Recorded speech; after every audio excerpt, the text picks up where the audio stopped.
Bonjour Laurent, Bonjour bienvenue. Elettra. Oui, aujourd'hui c'est la première investigation que nous faisons ensemble. Donc Oui, c'est la numéro 110. Et donc ok. tu ne connais pas les sujets. Donc Je si ne tu connais veux, pas le sujet.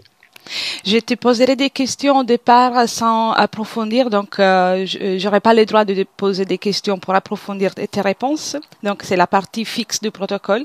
Et par la suite on va approfondir bien. Donc c'est deux Ok, parties, une fixe et une libre.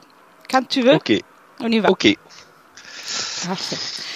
Petit décompte de 10 à 1 ou Oui, 5 à 1. Qu'est-ce que tu préfères? 10 à 1, je préfère si...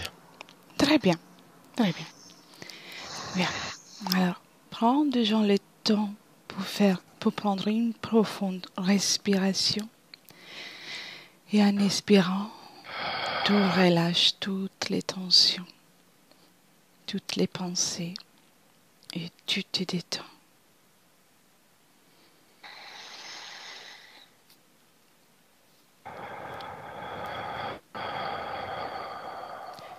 Je vais compter de 10 à 1 et pendant ce temps, tout te détend.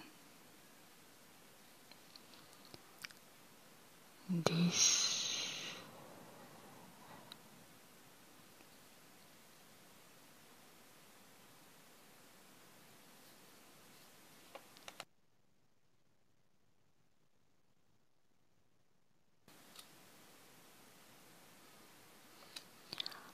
9,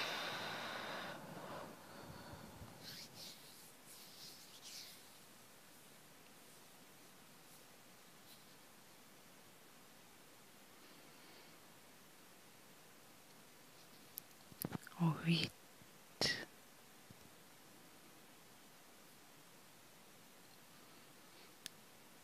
Et tu descends en profondeur dans le calme.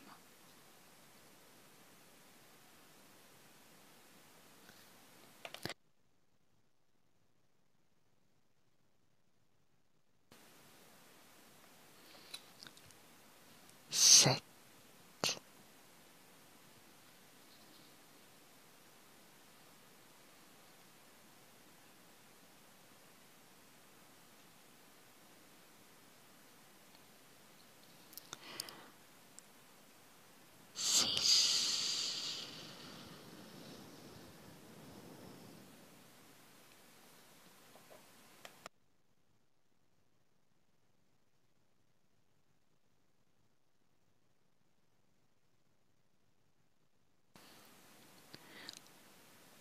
De plus en plus détendu et calme.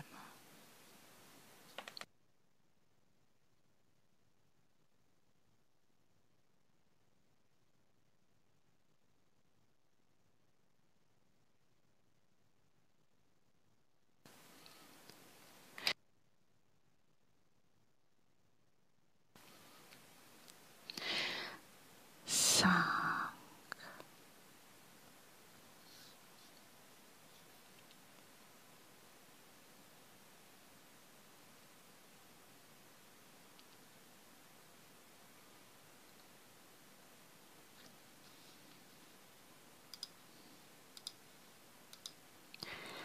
Quatre.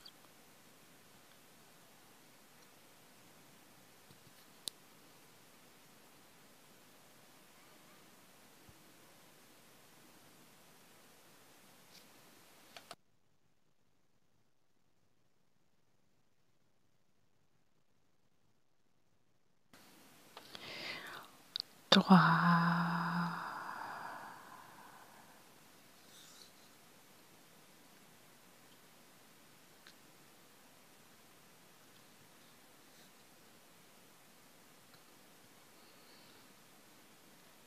Deux.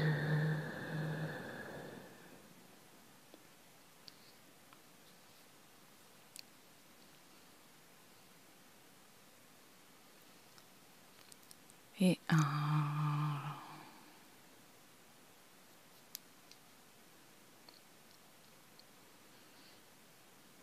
Comment tu te sens, Laurent? Bien. Je vais compter maintenant de 1 à 3.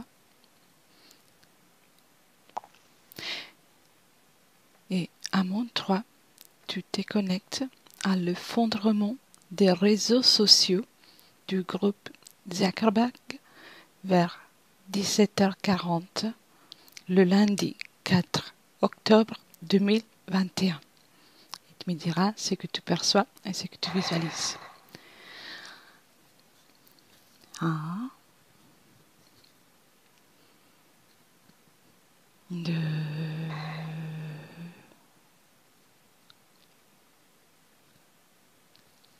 et 3.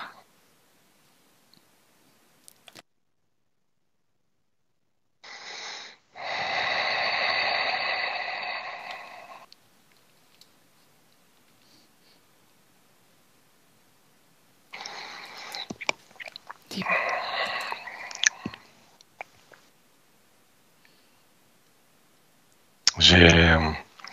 J'ai la visualisation comme d'un nuage noir, comme une tempête. Bien. Comme une tempête qui se lève, qui arrive. Bien. Prends bien de la distance. Tu peux observer sans te laisser emporter par les sensations de cette tempête. Non, j'ai pas envie, je sens pas bien. Garde Non, bien je la reste à distance. distance. Très bien. Tu peux avoir accès à toutes les informations sans te laisser emporter. Uniquement un observateur. Veux-tu rajouter quelque chose? J'ai juste ce nuage de tempête noire là qui englobe tout et qui obscurcit tout. Et je sens c'est pas positif, hein, c'est pas une énergie, c'est tumultueux, voilà, on n'a pas envie d'être pris dedans. Oui, je vois. Mais je vois rien j'ai pas plus d'éléments là.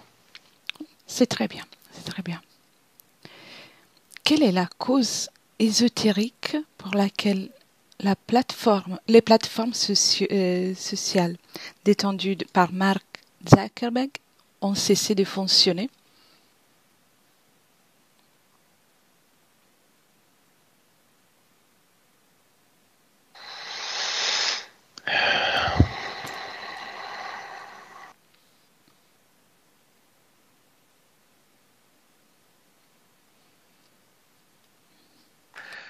Je visualise une toile d'araignée. Très bien. Comme si je voyais au-dessus de la tempête, ouais, comme une toile d'araignée, comme si, ouais, une toile d'araignée, ouais. Si on pouvait être des proies. Oui, intéressant. Qui sont les protagonistes et les non-protagonistes de cette longue interruption?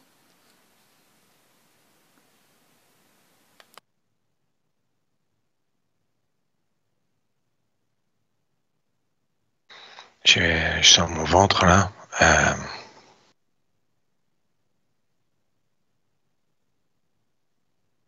Tu peux répéter la question? Oui. Prends déjà une profonde inspiration. Expire. Bien. Module tes fréquences pour te sentir bien. Et si tu veux, tu peux aussi me chercher dans l'éther. Cherche mes yeux, identifie-moi. C'est bon. Une fois que c'est identifié, dès que tu ressens le besoin de te synchroniser avec une énergie différente, tu peux regarder mes yeux. Que ça c'est comme un lien pour te tenir pour les retours depuis cette tempête désagréable. Ouais. Comment tu te sens? C'est bien, ça va. Bien. Voilà. Qui sont les protagonistes et le non-protagoniste de cette longue interruption? J'ai mon gouvernement qui vient. D'accord. Après, j'ai des personnes aussi, mais j'ai l'impression que c'est des... J'ai mot marionnette qui vient. Oui, c'est très bien. Comme s'il y avait... Mais ça, c'est... Voilà, ils sont manipulés. Oui. Mais il y a un côté gouvernement, État, espèce de contrôle. Hein. Et derrière, bah, d'autres personnes qui peuvent jouer, euh, répondre entre guillemets aux ordres, mais c'est des marionnettes. Oui. Les deux mots qui me viennent, c'est gouvernement et marionnette derrière. Très bien. Y a-t-il des événements intérieurs que tu vois liés au non-fonctionnement de Facebook, Instagram et WhatsApp? Oui, je pense qu'à l'intérieur, oui. Je réponse oui. Des personnes qui justement veulent pas être des marionnettes. Oui. Et et, euh, et qui, je veux pas dire prendre des risques, mais qui ont la conscience de pas être des marionnettes, de pas vouloir être des marionnettes, et que les autres ne le soient pas non plus. Donc ils ont fait des choses, quoi, je sais pas. Très bien. Très bien. Dans le passé, vois-tu des, des situations similaires qui se sont déjà produites, euh, si- par- euh, qui, telles que les non-fonctionnements de Facebook, Instagram et WhatsApp, peut-être par moins de temps? C'est déjà produit ce bug? Oui, j'ai un oui. Oui, très bien. Tu as des Sur, détails? sur j'ai Google qui me vient. Euh,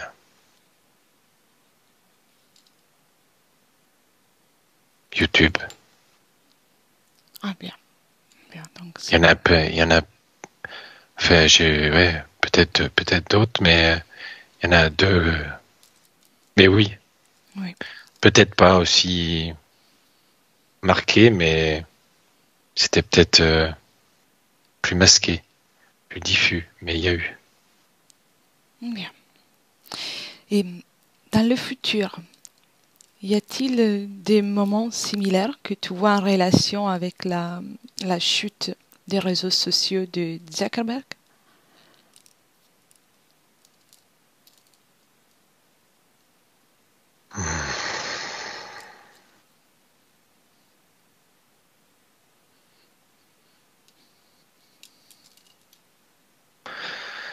Euh, j'ai un oui, j'ai peut-être Internet. Intéressant. Comme si je voyais un. C'est l'image d'un ordinateur qui m'est venu avec un écran noir. Oui.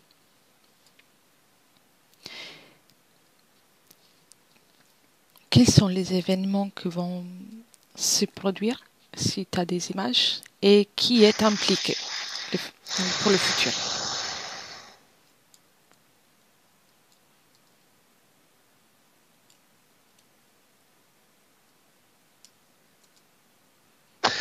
Euh, ce qui me, ce qui me vient, c'est comme si, euh, si je reprends l'image de cette tempête là, c'est comme si on nous enlevait nos yeux que la population en fait on lui enlève ses yeux, alors que c'est pas ses yeux, mais on lui enlève les images, ses connexions, parce que maintenant tout le monde est connecté à Internet, tout est au mobile, et c'est comme si les isolait encore plus, Oui. comme si l'image qui me vient, c'est comme une montagne. Le haut est éclairé, tout le bas est dans les nuages. Tout le bas est dans la tempête.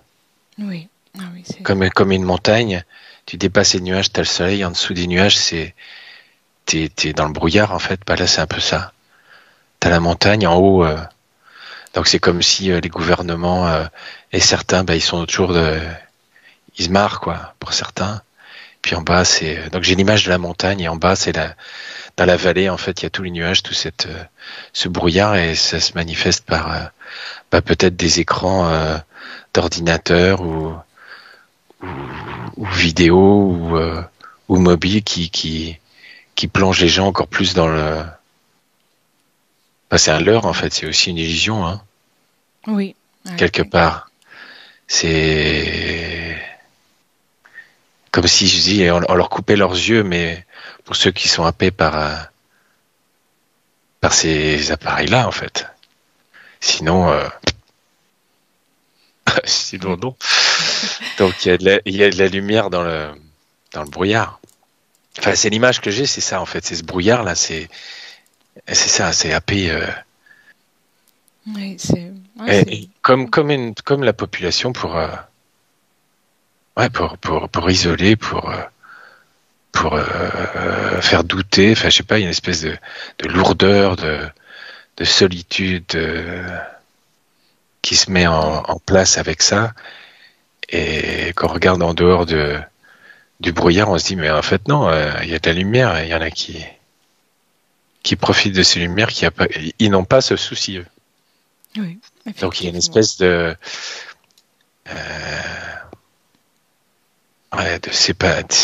comme de scission, pour, entre guillemets, qu'on essaie de faire. Mettre sous cloche, quoi, ça fait un peu une cloche brouillard, comme la tempête, là, on voit rien. Ouais, c'est mettre dans l'ombre, quoi, que les gens voient plus rien. Très bien. Perçois-tu des dangers liés à cette condition, même si en partie tu as déjà répondu? Oui, ce qui me vient, c'est ce que je disais tout à l'heure, solitude, isolement, peur aussi, parce que certaines personnes vont peut-être être branchées sur leur portable, leur ordinateur en permanence. C'est comme si c'était leur deuxième cœur, quoi. S'ils s'arrêtent, tout s'éteint, quoi. Ils sont tellement happés par les informations, par les écrans, par une communication virtuelle que si on leur rêve ça, leur vie s'effondre, quoi. Oui. Tout passe par là, le boulot, les réseaux sociaux, les contacts. Et puis d'un autre côté, il y a ceux qui vont trouver d'autres solutions parce que c'est pas grave. C'est un bug, c'est pas grave, on s'adapte autrement pour faire autrement. Et puis je vois des choses négatives dans le sens que des gens peuvent, pour certains, péter un câble. Je dis ça comme ça, mais oui. ne pas avoir suffisamment de ressources pour gérer ce qui se passe. Et puis d'autres vont s'adapter et trouver des solutions. Et puis il y aura peut-être aussi des choses. Je vois une mise en contact, en fait. C'est comme si les premiers vont péter un câble et à un moment, ils vont être obligés de se tourner vers les autres, mais peut-être plus en direct cette fois. Oui. Pour les contacts humains. Oui, c'est ça. Pour avoir des réponses ou des solutions ou comme des apeurés, quoi. Complètement apeurés. Je les vois paniquer pour certains, d'autres stressés. Enfin, ouais, c'est ça que je vois. Donc ça peut être une explosion de certains, déprime, dépression, stress, panique à bord. D'autres, ça se passe, c'est comme ça, c'est pas grave. Et puis, comme s'il y a une communication entre les deux types de personnes, on va dire, quoi. Même s'il y a plusieurs catégories, hein. Je résume avec deux groupes, mais je pense qu'il y a plein de cas particuliers puisque chaque personne est différente et chacun va réagir de façon complètement appropriée par rapport à sa situation familiale, professionnelle ou voilà. Donc, mais c'est un petit peu les deux choses que je vois. Ouais, c'est très bien. Perçois-tu des avantages liés à cette situation?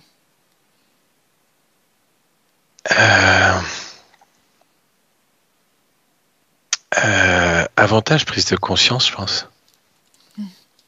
J'ai prise de conscience, en fait, je parlais des yeux tout à l'heure. Les gens vont perdre leurs yeux. Mais en fait, ils vont peut-être... c'est comme si, quand je dis... c'est comme si, en fait, on leur avait mis comme des lentilles qu'on leur met sur les yeux pour voir d'une certaine façon quelque chose d'opaque. Et là, c'est comme si on a cette situation, c'est comme s'ils n'allaient pas eux-mêmes enlever les lentilles pour voir les choses telles qu'ils le voient. Et non pas par une illusion qu'on leur met devant les yeux, que ce soit par le mobile ou par l'ordinateur, même s'il y a des choses qui sont justes, mais peut-être arriver à ce qu'ils voient ce qui est juste de ce qui n'est pas juste. Oui. Comme s'ils retrouvaient leurs propres yeux, en fait, leur propre vision. Comme si d'autres, ils n'arriveront pas. Mais c'est comme s'il y avait comme si ça allait peut-être faire pour certains un déclic. Pas pour tous, mais pour certains un déclic pour se dire, mais voilà. Et qu'il y ait une prise de conscience. Et comme la lumière qui s'allume, et dit, bah tiens, ah oui, tiens, il y a de la lumière. Et qui s'interroge. Enfin, voilà. C'est ce que j'ai. Bien.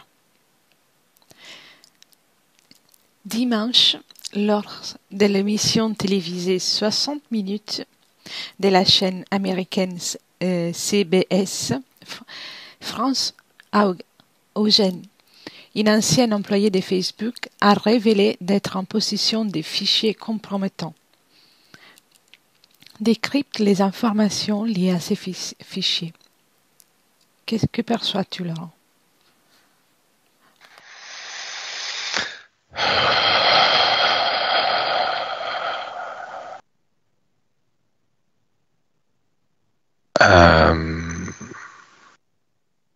C'est comme si je voyais un dossier et ce qui me vient comme mot, j'ai logarithme. Oui. Et j'ai logarithme contrôle. Enfin, si je devais associer un mot, c'est contrôle. Enfin, contrôle, c'est pas tout à fait le mot.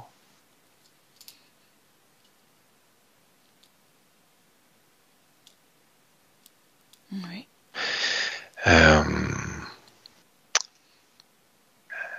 Il y a contrôle, mais il faudrait que j'y associe d'autres mots. Comme tu veux, sinon on y revient avec la partie libre, t'inquiète pas. Ok. C'est ça. Et toujours France... Fichage. Ah, parfait. Fichage.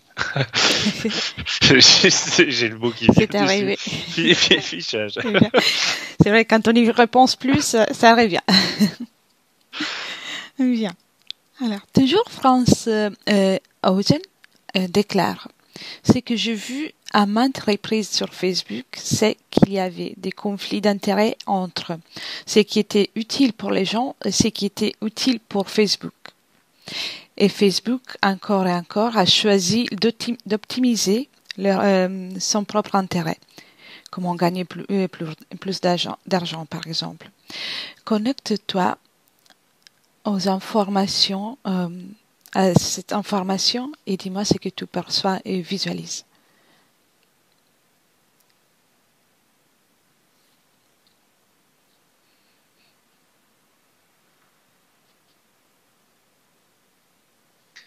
C'est un peu flou. Tu peux répéter la question? Bien sûr. L'information auquel il faut se connecter, c'est la déclaration de France Haugen, qu'elle dit: ce que j'ai vu à maintes reprises sur Facebook, c'est qu'il y avait des conflits d'intérêts entre ce qui ce qui est utile pour les gens et ce qui est utile pour Facebook. Et à son dire, Facebook a toujours choisi son propre intérêt, par exemple, gagner plus d'argent. Ce qui me vient, c'est... je reprends le mot fichage de tout à l'heure, mais c'est comme si on prenait toutes les données possibles des gens, qu'on fiche, qu'on classe, qu'on range, et qu'on revend. Oui. Et qu'on revend ailleurs aux plus offrants. Et les plus offrants se servent des informations pour recouper, pour redonner des informations à ces mêmes personnes dans ce qu'ils attendent. C'est comme si c'était une boucle manipulatoire, en fait. Les gens se connectent sur Facebook, et on leur prend les informations, leur donner leur téléphone, leurs photos, tout ce qui a trait à ce qu'ils ont pu donner par eux-mêmes, avec leur propre assentiment et le propre accord. Et derrière, on récupère les données, puis on fait des fichiers par personne, par groupe de population, et c'est revendu ou transmis. Enfin, je pense revendu. J'ai le mot vente derrière. Oui. Et derrière, il y a des groupes qui ont racheté, qui se servent pour entre guillemets leur propre intérêt, par publicité, par tout ce qui peut servir pour orienter leur propre business et en même temps faire encore plus d'argent sur le dos de ces mêmes personnes qu'on va revenir solliciter par un autre biais pour les amener. C'est du business. Oui, on met les gens en réseau pour qu'ils se connectent, mais le but, c'est plus il y a de gens connectés, plus on va avoir des informations, et plus on aura des stats sur des populations, sur des classes d'âge, sur des... c'est comme un fichage individuel et collectif, et dont on se sert pour faire du business derrière. Oui. Je vois rien pour aider les... Enfin, voilà, c'est pas être au service des gens, c'est... Oui, c'est du travail. C'est juste la cerise sur le gâteau, ça, pour dire aux gens, ouais, c'est pour vous qu'on fait ça, mais c'est faux, quoi. Derrière, c'est... Donc, derrière, c'est revenir vers les gens, leur remettre une couche par des choses qui leur... En fait, les gens donnent par eux-mêmes la porte d'entrée par laquelle ils vont se faire aspirer à nouveau, quoi. Oui. On arrive à la dernière question du protocole fixe. Et maintenant, connecte-toi au moment où les médias sociaux de Zuckerberg ont été restaurés. Que perçois-tu? Là, j'ai toile d'araignée. Là, je revois la toile d'araignée. Mais c'est même pire que... ça fonctionne mieux. A priori, ça fonctionne mieux, mais c'est une toile d'araignée, c'est comme si la toile d'araignée en... Donc, elle a été restaurée aussi. Ah ouais. C'est même... Autant, avant, c'était une toile d'araignée, après, on avait le droit d'y... C'est comme... je prends l'image de la toile d'araignée, parce que la toile d'araignée, en fait, elle attend qu'on se jette dedans. Et si on se jette dedans, on est collé. Oui. Là, c'est pire. C'est la toile d'araignée qui bouge. C'est elle qui va coller les gens. Oui. L'image, c'est ça, c'est la toile d'araignée, elle est fixe, elle bouge pas, on attend que l'animal vienne se coller dedans, et c'est ça, entre guillemets, il a pas vu, on va tout faire pour que la toile soit invisible, mais qu'ils viennent se mettre dedans. Là, c'est pire, on va aller chercher, on va aller coller les gens eux-mêmes. C'est par le biais aussi de l'algorithme. Oui, en fait, c'est l'algorithme, je pense, qui est encore plus... Comme s'il était plus puissant.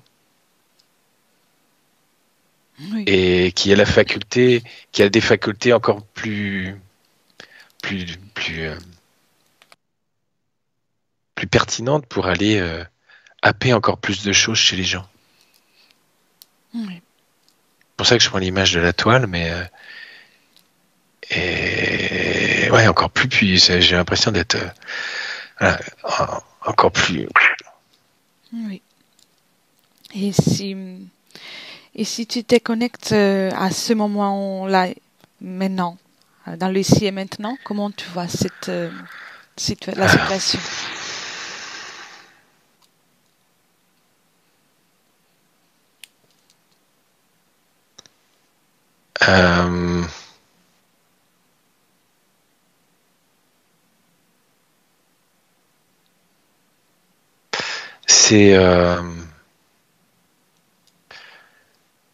C'est comme figé, D'accord. comme si la toile était prête à bouger et happer, et euh, j'ai comme si c'était grippé. Enfin, je sais pas, comme si ça arrivait, comme s'il y avait quelque chose qui. C'est sa situation habituelle ou perçois-tu quelque chose Non, pas habituel. J'ai l'impression que c'est comme si la NAS là qui veut le mettre, c'est ce qui serait amené à faire et c'est ce qu'ils veulent faire. Et là, c'est comme si c'était bloqué, comme s'il y avait un bug et que ça, comme si ça allait pas se mettre en place comme c'est prévu. J'ai comme si c'était figé, comme si je voyais la NAS qui essaye et qui est bloquée. Et c'est comme si je voyais les gens qui sont associés qui sont sur Facebook ou qui ne voient pas, mais qui sont pas happés par ça. D'accord. Dans l'instant là. D'accord. Donc, il y a des moments où... Comme un entre-deux, comme un entre-deux. Oui. Oui. Comme s'il y avait comme s'il y avait un clou dans le rouage. Ça me fait penser à la personne de tout à l'heure, quand tu m'as posé la question C'est intéressant. Est-ce qu'il y a quelqu'un qui aurait fait des choses et là c'est comme si peut-être cette personne ou d'autres ont mis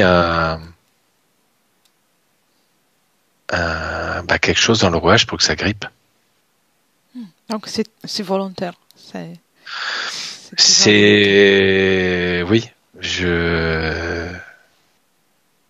ouais, c'est comme si ça bloquait, comme si on avait lancé le truc, mais zut, ça bug. Et on sait pas pourquoi, comme c'est quelque chose de caché dans la machine qui fait que ça va pas se dérouler peut-être comme prévu. Là, pouvons parler des tests qui sont faits aussi pour voir le comportement des gens ou directement d'inaction pour avoir des bénéfices aussi à niveau métaphysique. Tu peux répéter, oui. Excuse-moi.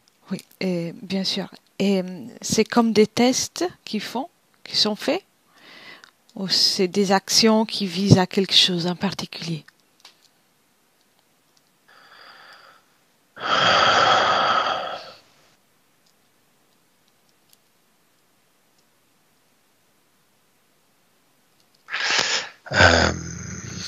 J'ai les deux, je crois. J'ai les deux.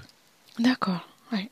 Ah oui, Ils testent en individuel et puis en collectif aussi, et en même temps. Non, j'ai les deux. C'est les deux, et en même temps, on reçoit des informations. Du coup, on peut cibler en individuel, mais aussi on peut cibler en groupe et donner des informations. Oui. On redonne des informations. Donc en fait, on garde un lien, mais on envoie des choses pour que les gens restent happés à ça, quoi. Ça devient une chose Ça qui devient addictif, quoi, qui Exactement. continue. Ce qui me vient, c'est comme l'image j'ai l'image comme une personne qui est chez elle, qui regarde une télévision où il n'y a pas d'image, c'est des traits. Et elle regarde la télé, et dans ses yeux, tu vois les mêmes traits. C'est en fait, elle est tellement hypnotisée par les informations qu'on lui donne que même si on lui donne rien, elle est tellement habituée à regarder cet écran. Enfin, je prends une télé comme exemple, mais les réseaux sociaux, c'est un peu pareil. En fait, on est tellement, ça devient addictif, quoi. Faut qu'on regarde, et du coup, il y a plus, les gens sont contrôlés par le trop plein d'informations. En fait, il y a plus de, la toile d'araignée, c'est on leur vide le cerveau, quoi. Enfin, l'image que j'ai, c'est ça, quoi. Oui. On va leur pomper de leurs données, mais on va les hypnotiser pour qu'ils nous donnent encore plus d'informations et qu'ils ne se rendent pas compte de ce qu'ils font. Si, si, si on observe le corps mental, donc le travail qu'il y a dans le cerveau, dans l'esprit des gens. Ah bah là, j'ai l'impression que c'est ça, en fait, la NAS que je te disais tout à l'heure, en fait, Oui. c'est appeler les gens, mais si ouais, c'est comme si on leur mettait une toile, en fait, sur le cerveau et on les pilote. Oui. Et Et on leur dit, tiens, mis à ouais, c'est part la ça que je vois. publicité, mis à Ah, il part n'y a la pas publicité, il y a pas que c'est tout, en fait. C'est tout. c'est Et l'énergétique. j'ai tout, en fait. Tout, comme c'est ciblé, c'est fiché, chacun donne ses besoins, ses envies, à travers les photos, à travers c'est comme si on prend les informations, on analyse les informations des gens et on leur renvoie par effet miroir à ce qui leur plaît ou ce qui leur déplaît. Et du coup, on va leur envoyer que des images qui leur plaît pour les amener à, à prendre certains produits. Alors, si je prends le côté publicitaire ou croyance, si on prend le côté informationnel, et on les manipule comme ça. C'est comme la toile d'araignée que j'ai dans le cerveau, c'est comme si la toile d'araignée pilote prend toutes les informations, je décrypte les informations des gens, je les décrypte pour aller dans le sens des gens sans, sans, sans les mettre en frontal.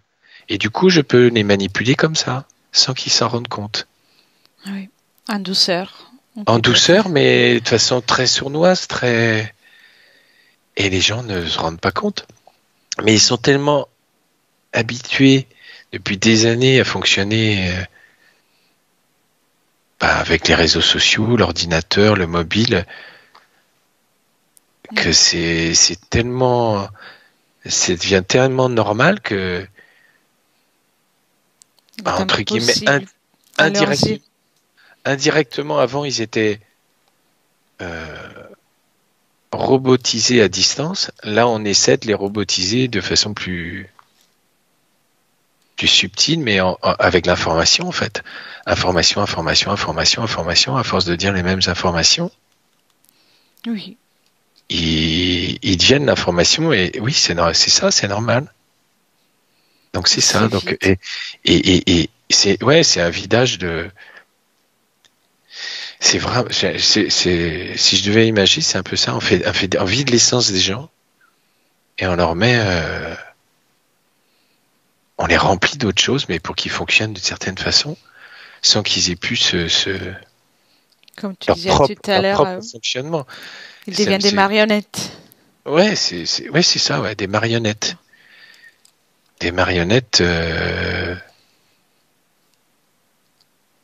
Ouais, c'est ça, c'est vraiment l'image que j'ai. Et comment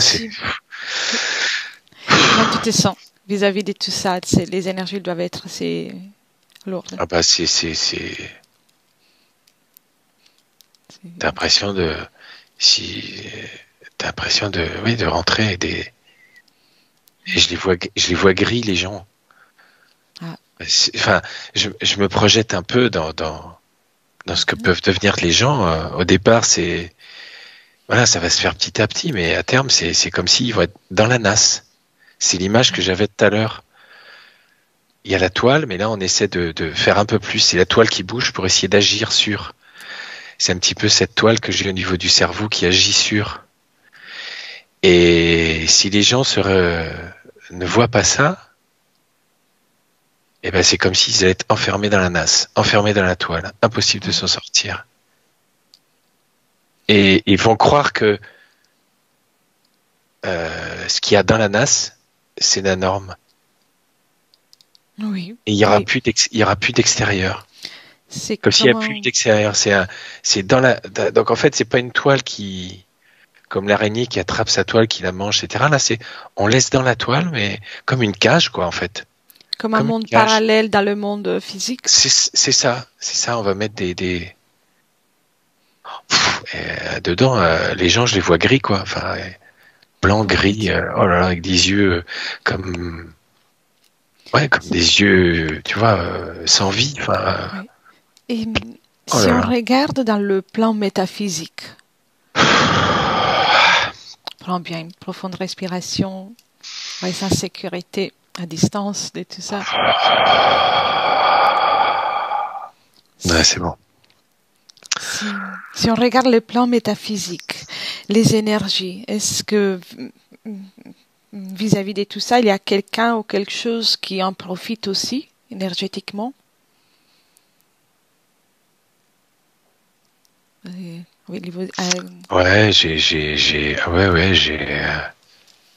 là, je prenais l'image de la nasse, là, en fait, cette toile qui forme une espèce de cage avec les gens dedans.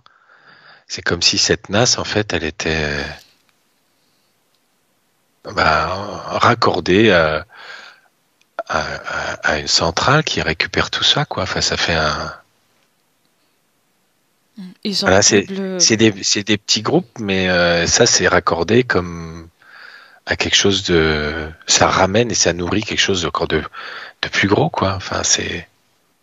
Quoi qu'il arrive, il gagne, que ce soit à niveau métaphysique, à niveau physique avec le contrôle de publicité de ce qu'on regarde. Si on est pris dans la nasse, ils contrôlent ça. Hein. Mais ça, c'est les nasses, c'est des morceaux, mais en dehors de ces nasses, là, je prenais ceux qui sont happés, qui sont dans la nasse, ils sont piégés, quoi. Et pour sortir, c'est compliqué parce que tout le monde fait la même chose, donc ils sont pris dedans. Oui. Et par contre, si je sors de la nasse et que je me mets à l'extérieur et que je regarde,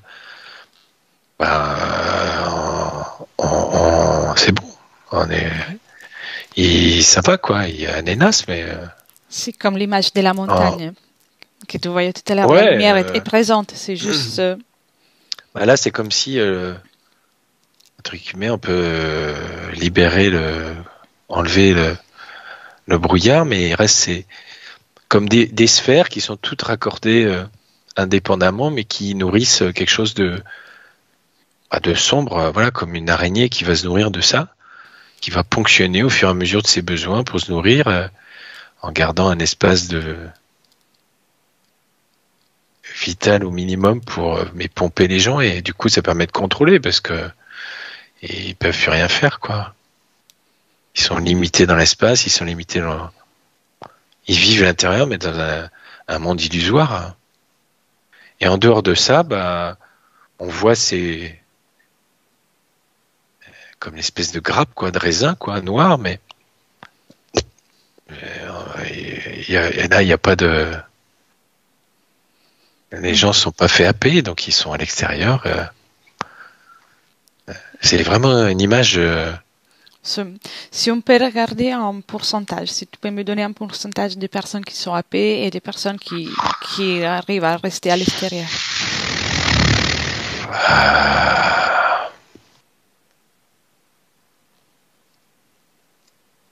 Je sais pas,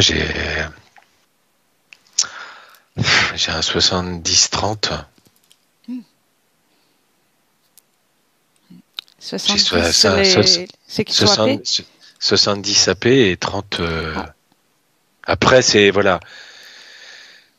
Mais ouais, 70. Après, dans le 70, c'est plus ou moins parce que ça pourrait varier.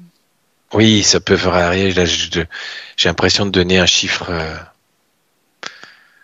large. Si on détaillait, peut-être que ça serait pas 70-30, ça serait peut-être 60-40, et puis d'autres c'est 80-20. Oui. Mais bon, aussi. Ah oui, oui, par rapport au pays aussi. Hein. Bien. Ah oui, là, j'avais quand tu m'as dit ça par rapport au pays, j'ai vu, on va dire le pays africain. J'ai visualisé l'Afrique et l'Europe comme ça d'un coup. L'Afrique, c'est plutôt du 20% ou 10-15% AP et puis le reste, c'est plutôt libre. Oui, parce que ils ont à part la pointe de l'Afrique, Afrique du Sud, comme l'Europe. Hein, en fait, je vois blanc et puis le reste, je vois noir. Donc en fait, j'ai la proportion Europe et la pointe de l'Afrique, Afrique du Sud, peut-être parce que c'est le plus moderne. Donc c'est là où il y a le plus d'ordinateurs, et de réseaux sociaux et du coup j'ai cette image un peu de pétrole là, noir, enfin et c'est englué quoi. C'est un petit peu ça en fait, englué par tout ça, par cette toile là. Oui. Et j'ai 80-20 quoi. Donc si je devais faire le parallèle, l'Afrique on est à 20% pris et puis 80% non pris dans la toile, et puis l'Europe et l'Afrique on est 80% pris et 20 quoi. Enfin, donc voilà, ça recoupe un peu ce que j'ai eu tout à l'heure en 70-30 quoi. Mais c'est vrai que ça dépend des pays. Hein. Oui, je vois. Suivant les pays, on pourrait cartographier les cartes mondiales là. Il y a des pays que je vois. Voilà, si je vais mettre une couleur dessus, il y en a ils sont carrément noirs, d'autres c'est gris, d'autres c'est plutôt blanc quoi, pour donner un peu des couleurs quoi. Donc il y a ceux qui sont très happés, où les gens sont happés par ça, et d'autres moins quoi, prennent de la distance parce que c'est pas leur vie de tous les jours et que c'est pas leur priorité quoi. Oui. Donc ça dépend effectivement de la. Parce que je me rends compte, c'est quand je regarde un peu les pays, en fait, entre être en ville ou pas en ville, je pense que ça joue beaucoup aussi, le fait d'être happé ou pas happé. Oui, c'est vrai que c'est. T'as lu la méthode, j'ai pensé à ça. Les personnes qui sont dans une ville dense, c'est encore plus. C'est encore plus présent en fait, parce qu'il y a aussi il y a la télé, il y a les réseaux sociaux, il y a le téléphone, mais il y a des publicités, il y a. Enfin, c'est la concentration est tellement plus forte. Ça peut être aussi encore plus difficile. C'est plus difficile de sortir de ça en étant. Ça peut être aussi l'effet qu'il y a des publicités dans la rue, alors qu'à la campagne, on peut avoir une vue dégagée, observer, je sais pas, la mer, la montagne, tout le reste. Oui, c'est ça. En fait, il y a telle concentration de manifestations qui montrent des choses que les gens se font happer ou pas par ça. Alors, il y a ceux qui se font happer, et puis ceux qui se font pas happer, mais même ceux qui veulent pas, inconsciemment, ils se font quand même happer parce qu'il y a autour de ça, leur environnement est comme ça, donc ils se font indirectement happer. Ils baignent dans le contrôle, donc. Oui, c'est ça. Donc, c'est intéressant. Je sens que je pourrais parler de plein de trucs. C'est très bien. très bien les informations. Tu as dit une chose très intéressante tout à l'heure, qu'il y a une époque, avant de l'époque d'Internet, le contrôle était fait différemment, à distance. Vois-tu des technologies dans les terres qui visaient à ça, ou des religions, ou d'autres instrumentalisations? Avant, c'était les panneaux publicitaires, la télé, Oui, les magazines. oui. C'était la façon de happer les gens, mais d'une façon plus matérielle. Maintenant, avec réseau, on a tous ces supports-là se retrouvent sur Internet ou sur le mobile parce que tout est dedans. Donc l'efficacité du contrôle est plus Il majeure maintenant? est à 100% puisque avant c'était on recevait un magazine de la boîte qu'on regardait ou on regardait pas. Oui. Mais là c'est tout arrive. C'est tout le temps. Avec des alertes. Avant, ce qui était mis à la télé à une époque pour mieux contrôler, c'est avant on pouvait choisir un film et après il y avait la pub. Là maintenant les pubs sont dans les films. Donc c'est une piqûre de rappel à chaque 20 minutes ou une demi-heure ou j'en sais rien. Et maintenant sur les mobiles c'est la même chose. Il y a une petite vidéo ou un message et puis toc en plein milieu une pub qui est là. Donc quelquefois c'est une pub mais quelquefois c'est aussi un message d'autre chose. Oui, des flashs. Donc en fait c'est qu'est-ce qu'il y a dans les pubs? Est-ce qu'il y a donc en fait c'est un contrôle permanent. On vous envoie une information. Voilà, là vous choisissez ce que votre sujet, mais hop on vous renvoie un truc. C'est du contrôle mais plus pertinent parce que c'est tout le temps. Il y a forcément toujours quelque chose qui va attirer l'attention de. Et puis même, oui, c'est 5 secondes, mais donc les gens restent regarder 5 secondes. Donc on les contrôle comme ça en leur donnant l'information dont on a envie, publicitaire, informationnelle. Donc c'est encore plus présent et de plus en plus présent. On n'a plus le choix à ce qu'on observe, ce qu'on va consulter dans le. Non, c'est imposé.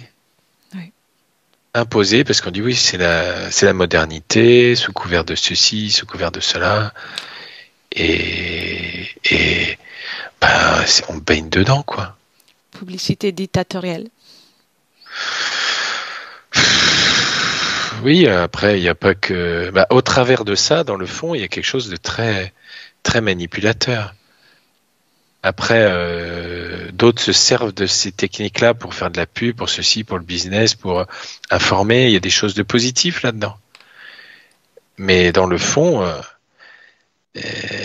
si on gratte derrière, c'est ce côté, araignée, quoi, qui prend de plus en plus et ça va devenir de plus en plus prégnant.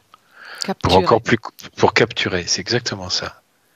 Oui. C'est l'araignée qui tisse sa toile, mais qui met des amorces de colle pour coller sa proie et l'attirer à elle de plus en plus. Une fois qu'elle a mis la colle dessus, oui.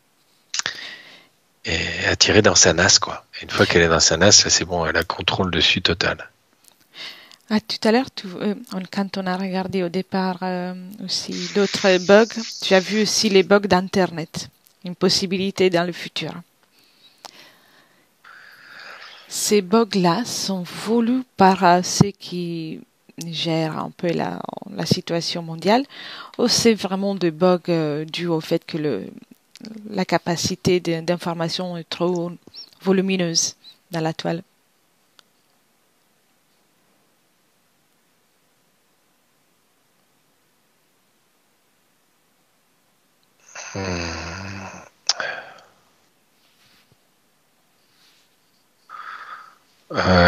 J'ai oui pour le volume. Oui. Oui, donc ça joue parce qu'il y a tellement d'infos. Il y a une telle diffusion d'informations. Prendre les informations et en même temps en fait augmenter l'échange d'informations, Oui. conscient ou inconscient. Hein.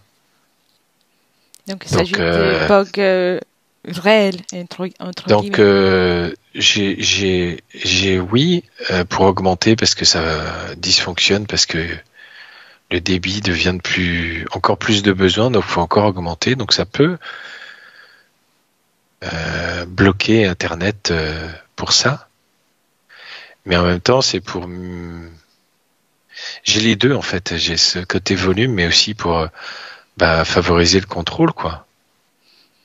Pour rendre... Parce qu'en fait, il n'y a pas besoin de le gonfler plus que ça, en fait. Ça fonctionne.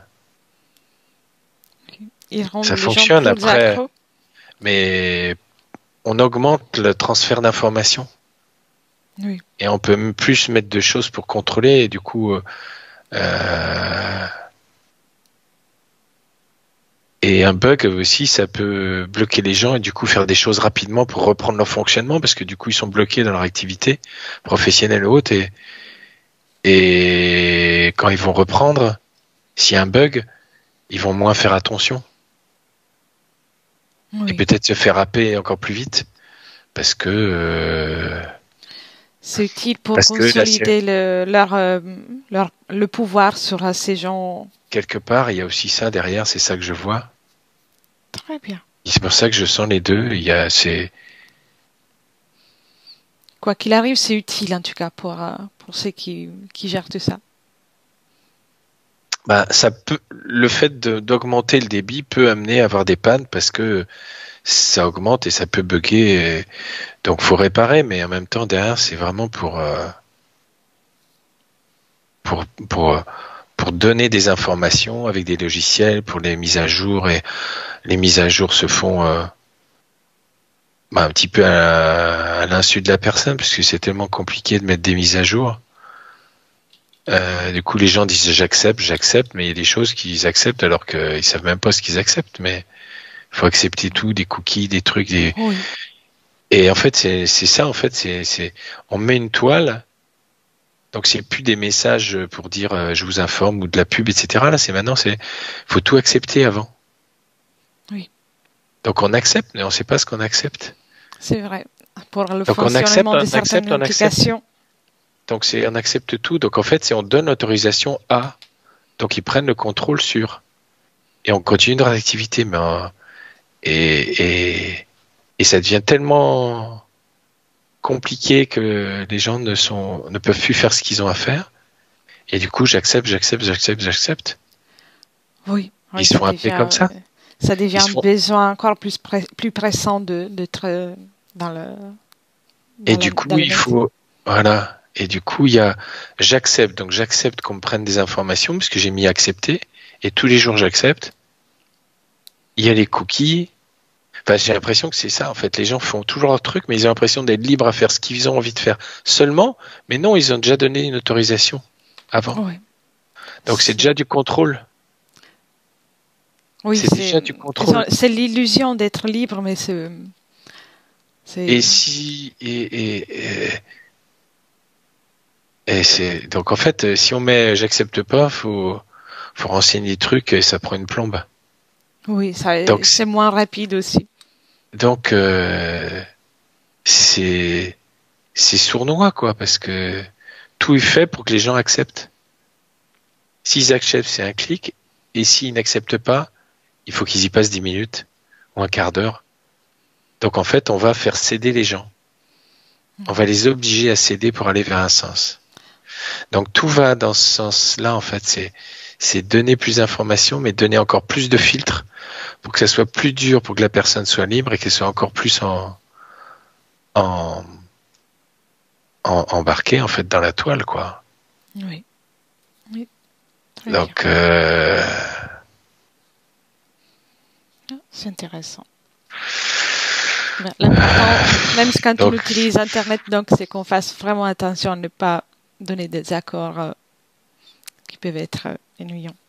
Oui, et que ce soit sur Internet ou les réseaux, tout passe par là, en fait. Quand on regarde, tout passe par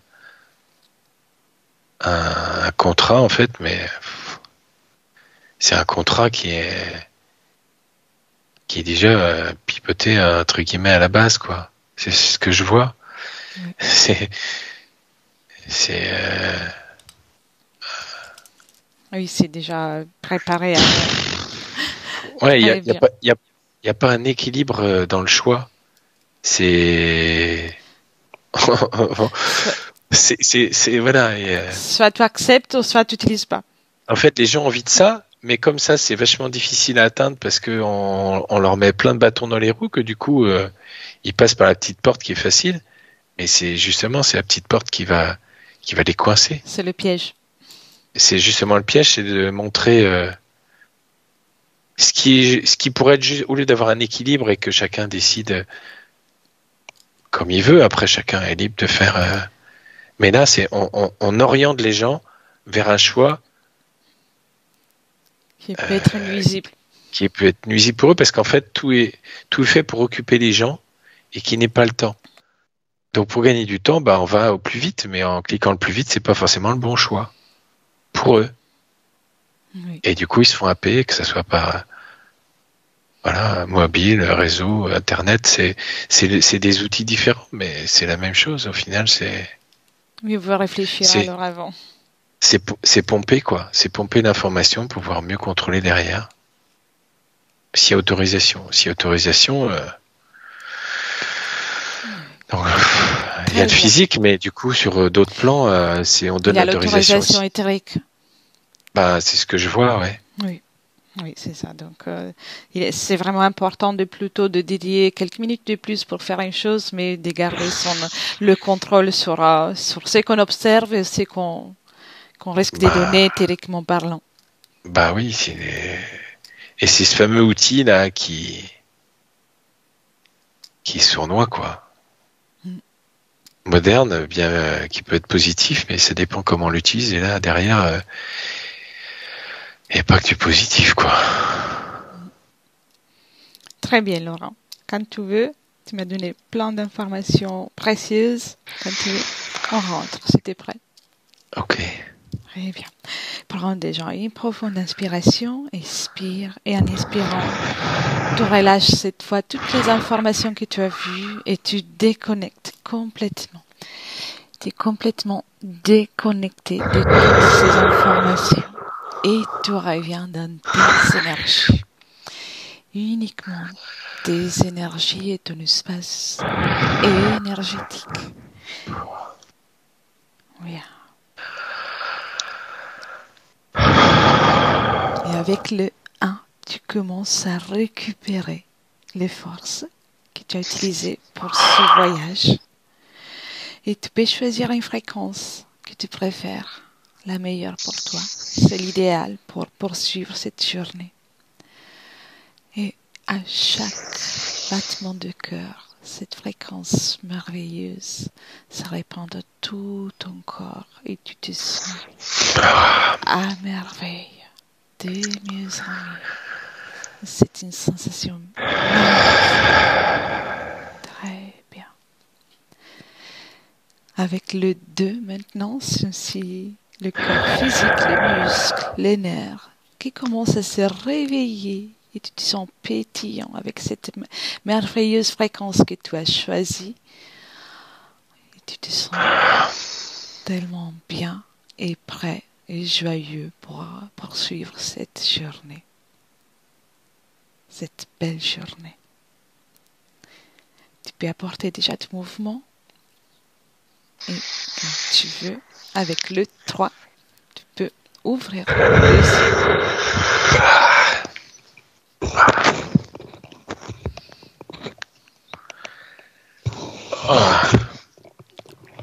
Bienvenue. Merci. C'était des informations très intéressantes. Bon. Alors, je coupe l'enregistrement et reste avec moi. Et en tout cas, à la prochaine. À la Merci. prochaine. Benvenuto a questo nuovo video di Disclosures. Oggi parliamo della cosiddetta sessione di ipnosi investigativa. In realtà non esiste una sessione di ipnosi investigativa.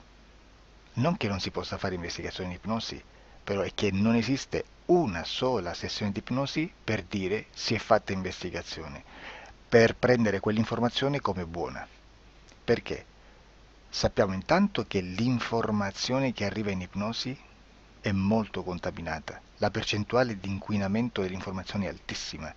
Pensate a questa informazione che viaggia per tantissime dimensioni, attraversa densità, passa per coscienze che volontariamente o involontariamente possono distorcerla e poi arriva infine alla persona che sta in ipnosi, che ha una coscienza, ha una mente, ha un'esperienza e interpreta questa informazione secondo la sua struttura mentale, secondo le sue credenze, che per quanto si possa essere più o meno liberi mentalmente, liberi pensatori, sempre c'è una parte subliminale che interpreta in base all'educazione ricevuta, alla cultura e perché no anche tutte le esperienze di esistenze passate che ancora lasciano un segno in noi. Per capirci è come se dovessimo parlare con un'altra persona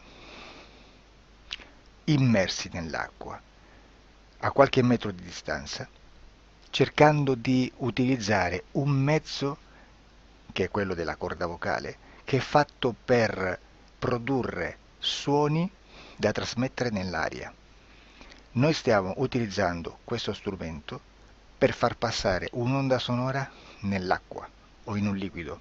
Chiaramente il suono viene completamente distorto, sempre ammesso che sia per il nostro corpo facile e non difficoltoso poterlo fare senza avere dei problemi come ingurgitare acqua o eccetera. Ma non solo. Supponiamo che per questo tipo di comunicazione utilizziamo anche due lingue diverse, per esempio un italiano e un russo o un giapponese. Per quanto possiamo anche interpretare il labiale, non possiamo capire quello che ci sta dicendo, perché la lingua è diversa. La lingua, diciamo, da dove parte l'informazione a dove arriva è completamente diversa, il codice, il linguaggio è diverso, ma possiamo anche cercare di capirci attraverso i gesti, attraverso le espressioni facciali. Per quanto sia ipoteticamente facile poterlo fare sott'acqua, però non dobbiamo dimenticare che l'acqua non è l'aria e può distorcere l'immagine, ma non solo. Dobbiamo anche pensare che l'altra persona, che parla un'altra lingua, che viene da un'altra cultura, potrebbe interpretare i segnali che noi interpretiamo come X in Y. Per noi un sì è abbassare la testa dall'alto verso il basso, per esempio, sì, e il no da sinistra verso destra, no. In alcuni paesi orientali, come le Filippine credo o qualcun altro, utilizzano esattamente gli stessi segni, ma al contrario. No, sì. Immaginate due persone di queste due culture che stanno cercando di comunicare in maniera così difficoltosa e alla fine non gli rimane altro che interpretare il linguaggio corporale. Sì, che per l'altro invece no. Cosa voglio dire con questo esempio estremo? Che l'informazione da dove parte a dove arriva viene completamente deformata. Non sappiamo esattamente quale percentuale perché ogni situazione è a sé stante, però la percentuale di inquinamento, di distorsione, di contaminazione di questa informazione è assolutamente alto. Quindi fare una sessione investigativa, mettere una persona in ipnosi e chiedere di Tizio Caio Sempronio di una situazione o chiedere certi dati è assolutamente controproducente, è assolutamente inutile. Quindi vi chiederete cosa fate allora voi quando fate ipnosi, quando fate delle domande, quando cercate delle risposte e con queste informazioni che vi arrivano lavorate sulla situazione esoterica del cliente. Beh, non facciamo altro che recuperare questa informazione solamente per arrivare al problema del cliente e poi lavorarci. Quindi il valore dell'informazione non è quello di un'istruzione, quello di memorizzare dei dati e di prenderli per buoni, ma è un veicolo di movimento, di trasporto verso la causa del problema per poi lavorarci. Quindi lo scopo di questo tipo di informazione che si prende dalla singola sessione è completamente un altro. Come si fa quindi? Investigazione in ipnosi. Il lavoro non è semplice, il lavoro è lungo, difficoltoso, stancante. È necessario farlo anche in squadra perché bisogna moltiplicare il numero di sessioni da fare e una sola persona potrebbe farlo soltanto in un tempo estremamente largo. Noi abbiamo delle informazioni che prendiamo ormai per buone, ci lavoriamo, danno dei risultati e quindi per noi sono buone. E come abbiamo fatto ad avere queste informazioni? Per esempio, come facciamo a sapere che un extraterrestre chiamato il cosiddetto grigio è più o meno alto X, poi ci sono magari quelli anche un po' più alti, ma hanno un corpo strano, hanno una pelle grigio-verde, hanno degli occhi grandi a mandorla, neri, senza una pupilla visibile, non hanno quasi bocca né naso né orecchie, hanno soltanto delle fessure, non hanno organi genitali, hanno degli arti molto più lunghi rispetto alla proporzione che potrebbe avere il corpo umano, e di solito hanno meno dita delle 5 del corpo umano, eccetera, eccetera, eccetera. O se no prendiamo un altro tipo di essere che possiamo incontrare in ipnosi, come facciamo a dire che hanno delle somiglianze con i rettili, gli animali rettili terrestri, o gli animali, gli invertebrati, gli insetti terrestri? Perché? Perché siamo sicuri di questa informazione e ci lavoriamo e quando ci arriva la prendiamo già per buona, nonostante sia anch'essa contaminata. Perché queste informazioni sono arrivate da tantissime sessioni, fatte da tantissime persone, con tantissime altre persone sotto ipnosi, e che nel contesto di tutto il lavoro gli uni non sapevano degli altri. Questo dato può essere più o meno rilevante, sempre c'è contaminazione e quindi possiamo prendere per buono anche un gruppo di lavoro dove l'uno possa sapere dell'altro. Ci potrebbe essere una contaminazione del contesto di quel gruppo di lavoro, ma si aggiunge semplicemente una piccola percentuale di questa contaminazione a già la grande che esiste. Non è così impossibile lavorarci. Da tutte queste sessioni, da questo grande numero di sessioni, migliaia, diciamo migliaia, noi prendiamo solamente quell'informazione che è uguale a tutte, che è in comune a tutte, o a quasi, perché magari qualcuna ci potrebbe essere niente in comune per una fortissima contaminazione, perché no?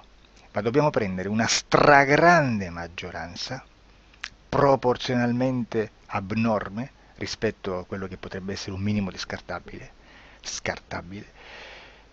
e lì possiamo prendere per buona questa informazione. Quindi se noi su 10.000 persone diverse, con operatori anche diversi, in cui in ogni sessione vediamo un essere che più o meno ha le stesse caratteristiche del grigio o dell'insettoide, a forma di mantide religiosa, o il rettile a forma di lucertola, per esempio, di serpente o di quello che sia, o se vediamo il pianeta Marte più o meno di colore rosso, o se vediamo dei sotterranei eterici, non fisici, nel sottosuolo terrestre, soprattutto sotto le grandi città, dove c'è concentrato molto potere, molta energia di questo tipo, e che più ne hai più ne metta. Se vediamo degli impianti che hanno certi tipi di funzioni, certi tipi di forme in certe parti del corpo, e questa informazione la ritroviamo tutta o quasi in tutte le sessioni fatte, eseguite, realizzate da tanti anni a questa parte, significa che quella è una informazione affidabile. E vi posso garantire che stiamo parlando di una percentuale bassissima. Su un 100% staremo, credo, forse più in basso di un 2-3%. immaginate tutto il resto è spazzatura, è informazione spazzatura. Sì, spazzatura.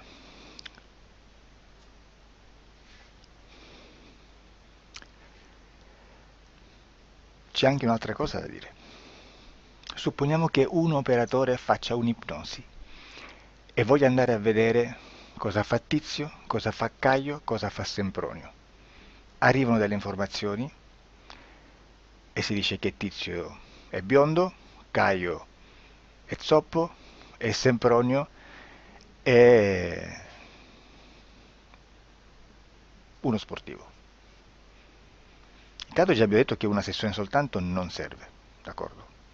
Ma poi c'è da dire che una coscienza, un essere, in ambiente subliminale, la sua parte subliminale potrebbe non dare autorizzazione a questa fuoriuscita di informazioni.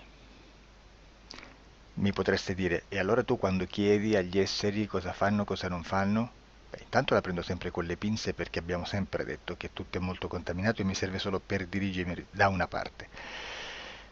Ma c'è anche da dire che se un essere interferisce con l'altro, ha aperto un canale di comunicazione a cui non può ovviare, a meno che non lo recida, non lo annulli. Quindi quando io faccio la domanda a un essere, se lo faccio attraverso l'interferito, mi arriva l'informazione per un canale aperto che sottostà alla volontà dell'interferito. Sulla volontà dell'interferito parleremo in un prossimo video disclosures. Però, se io voglio fare un'investigazione sopra Tizio, Caio e Sempronio che non hanno nessun collegamento, nessuna interazione e nessuna interferenza con il soggetto con cui io sto realizzando l'ipnosi, non è detto che mi arrivi questa informazione. Assolutamente. Potrebbe esserci completamente un muro. Come potrebbe esserci informazioni perché quell'altra parte potrebbe autorizzare comunque. Ma non è detto. E comunque quando ci arrivano informazioni, in una situazione di non interferenza o non interazione, non possiamo sapere esattamente se sono informazioni che ha autorizzato la parte subliminale dell'altra persona o dell'altro essere, o qualche altro essere, qualche altra entità furba, approfitta della situazione, osserva quello che sta succedendo, si mette in mezzo, si fa passare per l'altro e dà informazioni, ovviamente distorte, prima perché non è detto che debba conoscerle, e anche se fosse potrebbe manipolarle a sua volontà e a suo vantaggio. E quindi immaginate che situazione ridicola ci si viene a trovare, in quale situazione ridicola ci si viene a trovare in questi casi. Da qui si vede quando un operatore riesce a utilizzare l'informazione in ipnosi come per lavorare su un soggetto. Da qui l'osservatore attento delle sessioni di ipnosi riesce a capire se quell'ipnosi è un'ipnosi affidabile, un'ipnosi con un livello di informazione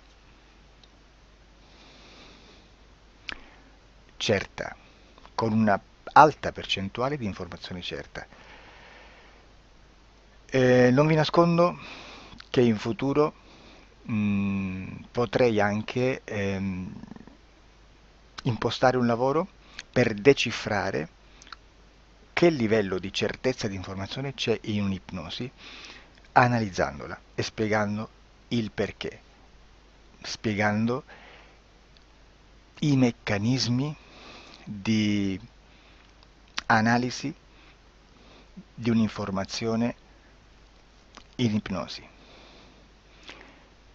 che poi anche è molto istintivo.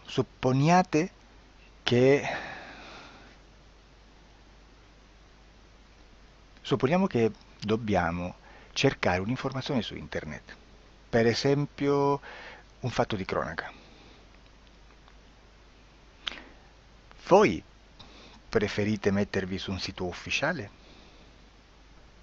A caso. l'ANSA in Italia,